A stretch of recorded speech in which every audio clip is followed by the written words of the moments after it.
Yo, what's up guys, welcome back to another video. This is a reaction to comparison of the most painful deaths.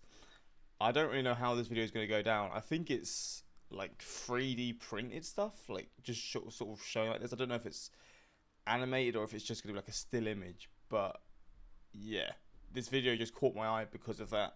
It's also a relatively new video, so maybe it's, I don't know, just a lot better quality than videos I've done, like reacting to similar stuff like this before.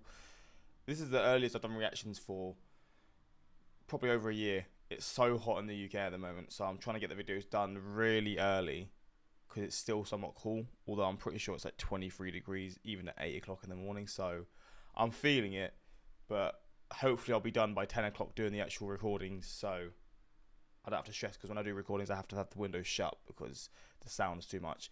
But we're going to check this out. Hopefully going to enjoy. Links are in the description to my Patreon, where you can see reactions that I can't post to YouTube, movies, TV series, all that stuff. Links are there. And lovely, someone's hand has been chopped off. Timothy Treadwell watched his torn off arm while the enraged grizzly sank its teeth into him. Screams of his girlfriend, Amy Huguenard, echoed in his head. Both became victims of a merciless predator, devouring them alive. Slow death is the Wait, is this man actually basing it off true stories? Because if that's the case, then that is one horror story. Scariest thing imaginable. But on the pain scale, crafted from scientific studies, being eaten alive only rates 100 points. Meanwhile, the most horrifying death is estimated at 140. Jesus. Stick around until the end to find out what hits that maximum mark. But I warn you, viewer discretion is advised. On October 11th, 2012, workers at a seafood processing plant in Santa Fe Springs sounded the alarm. Their colleague, 62-year-old Jose Molina, had vanished suddenly. After nearly 90 minutes of searching, the boiler operator suggested opening the last loaded oven. Inside, they cooked and sterilized tuna at high temperatures. Workers had to wait half an hour for the oven to cool down. All this time, their only thought was, I hope Jose isn't in there. Unfortunately, he was indeed there. How? When the workers opened the door, they were horrified to find him inside. As it turned out, Molina was loading pallets of canned tuna into the oven when he noticed a malfunction. Without warning anyone, he stepped into the oven to adjust the chain inside. Meanwhile, another worker, not seeing Jose in place, assumed he had already left. So he closed and turned on the oven. It was loaded with nearly 5,500 kilograms of canned tuna, which began to cook at a temperature of 132 degrees Celsius. Trapped, Jose likely suffered severe skin burns, and then the high temperature began to affect his muscles and organs. Eventually, the poor man was boiled. That is horrifying. Okay, so this is all based off real stories, mate. The cringe I'm feeling from that is, nah. Live. Looking at the pain scale, where, for example, 2 points are attributed to a gunshot to the head, and 91 to a shark bite, while dying from being literally boiled alive hits a staggering 105 points. And unfortunately, such incidents in production happen quite often. In 2009, Vincent Smith II worked at an illegal chocolate factory, Cocoa Service, in Camden, New Jersey. The 29-year-old worker was dumping giant chunks of chocolate over the edge of a vat, nearly 2.5 meters deep. There, chocolate was melted and mixed. Suddenly, Vincent was struck by a mixer paddle and fell right into the hot molten mass, reaching a temperature of 120 degrees Celsius. His colleagues immediately rushed to shut down the machine. However, Vincent stayed in the chocolate for a full 10 minutes before rescuers could pull him out. Even though his body was mangled by the giant mixer, Vincent died from burns. What? The tragedy occurred because the platform he fell from was slippery from splattered chocolate and was directly above the vat without any barriers to protect workers from falling into the boiling mixture. So stupid. Nevertheless, you don't have to be at a dangerous facility to experience excruciating pain, which on the scale goes even beyond 105 points. On November 23rd, 2018, a 911 dispatcher heard the shaky voice of a 76-year-old woman. It was Loretta Picard from Polk County, Florida.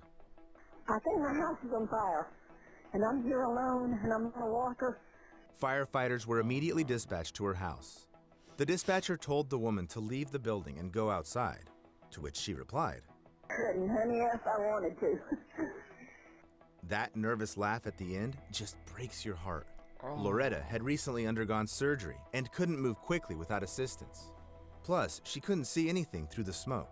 Meanwhile, the fire truck slowly made its way down the rough country road where the woman lived. Loretta was freaking out, worried that nobody would save her, constantly asking if help was really on the way and if they were sure they were coming for her. Then, on the recording, you could hear Loretta start coughing and wheezing, and the sound of the crackling fire in the background getting louder. But I can't show you what the recording captured next. Oh, Because then, man. the flames engulfed the woman, who never got the help she desperately needed. She screamed wildly as she burned alive. Bro, this is brutal, this video. Fuck me. Oh my. Okay, this is a lot. I wasn't expecting this video to be so, so, not relatable, but, it's all, true. It's actually using true stories to base the ranking off. Oh, man. The link to the full recording I'll leave in the description below. Loretta was dying while firefighters were just minutes away from her yard. The phone call cut out after 20 minutes, and rescuers arrived at the scene 14 minutes later. Yet nobody ever went inside to save her. The fire chief claimed that several firefighters attempted to enter the house, but no evidence supports his words, and the dispatcher was blamed for giving ineffective instructions. Due to the negligence of rescuers, Loretta died in agony because the pain from burning alive hits a staggering 108 points. Fuck. You wouldn't wish such a death on anyone. But you know what? I came across a story where a person knowingly subjected themselves to such suffering. On June 11, 1963, several American correspondents, including Malcolm Brown, gathered outside the Cambodian embassy in Saigon. The day before, journalists were informed that something important would happen there. Buddhists were deeply offended by the disrespect of their beliefs by the South Vietnamese government. So, around 350 monks and nuns gathered for another peaceful protest. Suddenly, not far from the presidential palace, a car stopped and 3 monks got out, including Quang Duc. Malcolm pointed his camera at the trio, not realizing what he would witness through the lens next. Protesters gathered around Quang, who sat on a pillow in the traditional Buddhist meditative lotus pose, while another monk started pouring gasoline over his head. Oh my Quang paid no attention and prayed, and when he finished, he struck a match. The flames instantly engulfed him, rising up in black smoke. It was a horrifying spectacle. Quang Duc's body slowly withering and shriveling, while his head blackened and charred. I can't show you the photo either, but I'll leave a link below the video. There's a photo. The scene was very contrasting, as everyone present there loudly cried, watching the self-immolation, while the monk himself, enduring painful suffering, didn't even flinch or make a sound. Whether it was meditation skills or inner spiritual strength that helped the monk endure the agony of his impending death, I know for sure an ordinary person wouldn't last like that, let alone endure the pain that hits 110 points. In 2007, a 33-year-old woman from Hong Kong named Cecilia Chung climbed to the top of Nyiragongo Volcano, located in the Democratic Republic of the Congo. It last erupted in 2002, flooding the highly populated city of Goma with lava, causing widespread destruction. Since then, the volcano had been relatively safe, so tourists from all over the world flocked to see its famous lava lake. It looks like cracked earth in the desert, with hellish streaks of fire they're gonna get caught in the pyroclastic flow or something. rising from it. Cecilia climbed nearly 3,500 meters for this site. The woman was thrilled by the terrifying view of the lake and wanted to take a closer photo of it. To do this, she climbed over the edge of the crater, and suddenly, Cecilia slipped and fell down. However, flying about 200 meters, she hit a protrusion right above the lava lake. Cecilia felt piercing pain because the impact broke several bones. She was thrown into the heat, and it was almost impossible to breathe because she was too close to the lava, the temperature of which could reach 950 degrees Celsius. A helicopter, rescuers, and a volcanologist were sent to the scene. At first, Cecilia showed signs of life. However, the rescue operations were stopped due to poor visibility. As a result, without waiting for help, she fell into the volcanic lava lake. Eyewitnesses even hoped that the woman died instantly after the impact and fell into the lava without feeling any pain. The thing is that on the pain scale, it hits a whopping 110 points. I mean, that's just on you, and it's sad, of course, but you've got to be careful in these situations, especially if you're on a goddamn volcano. Death in lava, although painful, is instantaneous. That's why many people consciously chose it to end their lives. In 1933, a schoolgirl named Kyoko Matsumoto climbed Mount Mihara, located on the Japanese island of Ito-Ushima, with a girl from her school. Kyoko was in love with her friend. However, in Japanese society at that time, same-sex relationships were condemned, and this oppressed Kyoko so much that she didn't want to live anymore. The schoolgirl threw herself into the volcano crater before her lover's eyes. The scariest thing in this story is that the girl became a role model for many Japanese people who wanted to end their lives. By 1935, almost 1,300 people had lost their lives by jumping into Mihara, until the Japanese government built barriers around the area.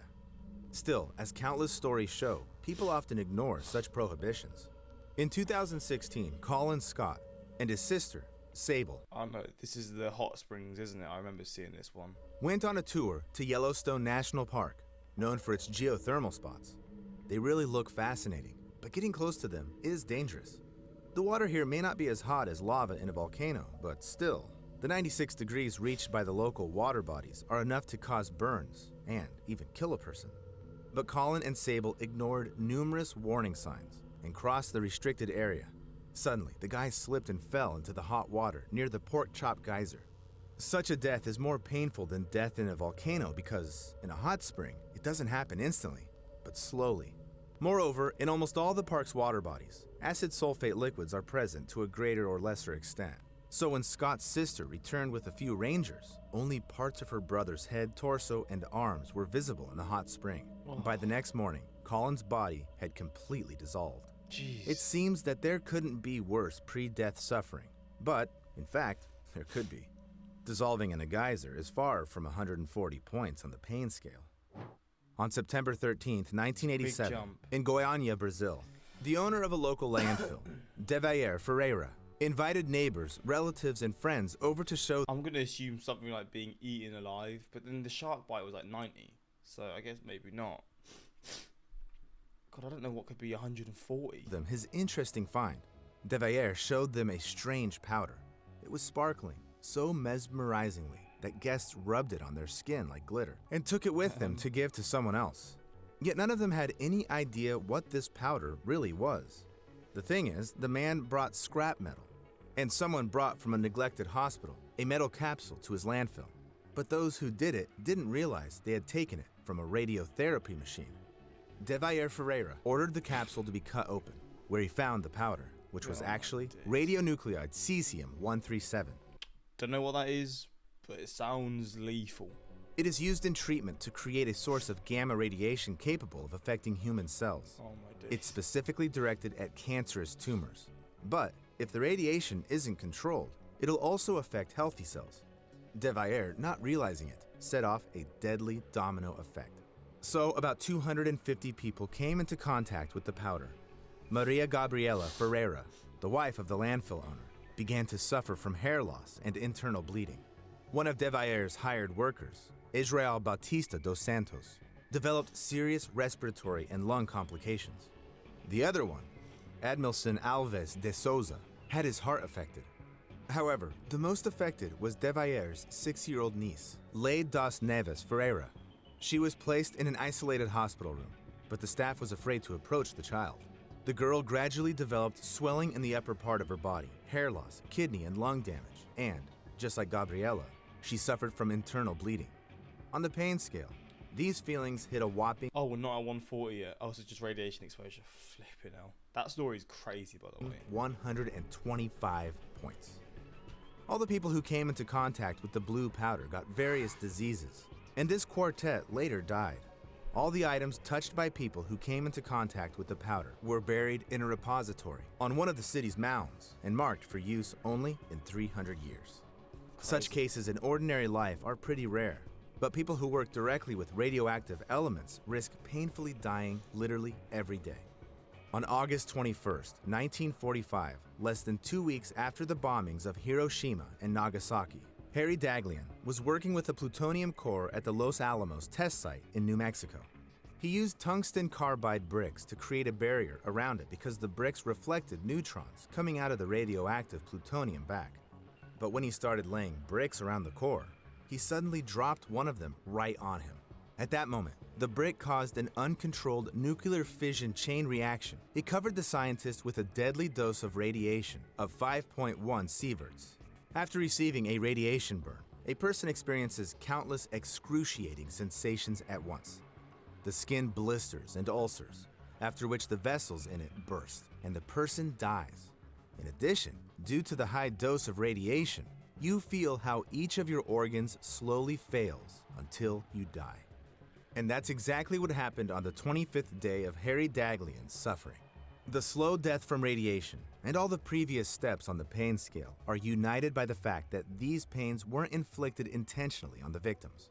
However, fortunately, you cannot accidentally expose yourself to suffering that is at the maximum mark of 140 points, even if you find yourself in the mouth of a volcano or in the heart of a nuclear reactor. So, the most painful sensation in the world is skinning. This refers to Fucking hell. Yeah, don't remind me of that. Skinning.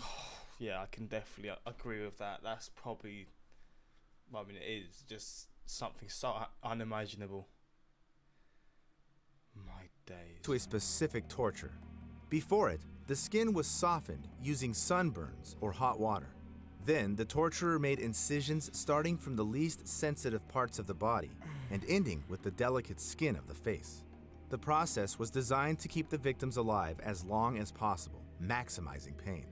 Eventually, death could occur from blood loss, shock, or infections. But such a method of punishment has existed for quite some time, since the times of the ancient Assyrians, and up to medieval Europe.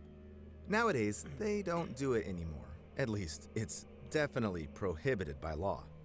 Write in the comments what caused you the I don't know how someone could skin someone and then live a life without stress or whatever. Like, that's staying in my mind forever. And I'm not sleepless nights, all this sort of stuff. But I guess you got to find the most sadistic of people to be able to do it, right?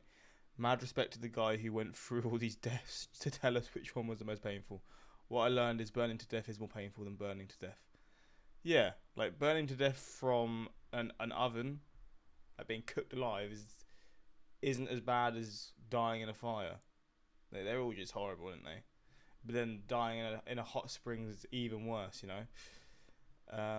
Burning slowly in a claustrophobic place has got to be the worst. Yeah, for me that's number one as well.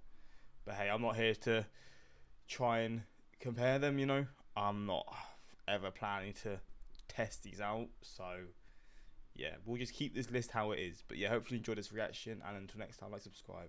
Peace.